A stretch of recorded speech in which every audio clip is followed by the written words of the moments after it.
E wach machal kamane kaunti ma Kisumu bang' ndalo auchiel ma loro jopuonjre kauno dok e skul to kiro maduong' mane ong'uko chenro mag somo. Jopuonjre skunde mag primar kod sekondar ma pacho ka ochako somo kinyi ma kawuono e kaunti ma Kisumu. Skunde oyaw kendo jopuonjre donjo e klese kar rombgi chakre nasari nyaka klese manyime. Ka skunde mag piny owacho kod mago mag ji giwegi geno juko kalenda mar somo e kinde ma jopuonjre bende ikore ni donjo e junior secondary. Jonyuol jiwo mondo gol nyithindgi ochope skul e sa mowinjore mar reso kinde.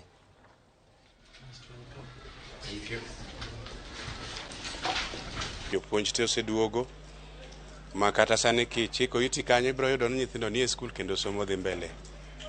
Daher kwayo jonyuol ma probably nigi luoro ponono nitie buok moro manyalo mako nyithindo e kor onge, nyithindo duogo maber, kendo akwayo percentage ma koduogo manyalo bedo 10 obi e skul kata kawuono godhiambo mondo wadhi mbele gi somo.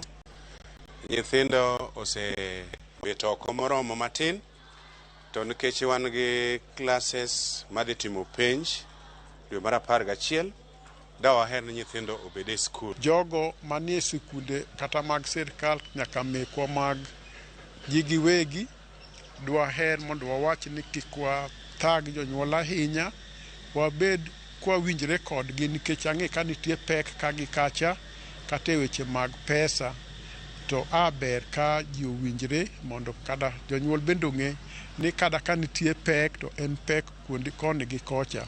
Koro anakwayo mana ni wabed waduto gi wuoyo gi muolo mondo wabed gi tudruok maber, nyithindo som kendo waikre waduokgi e skul.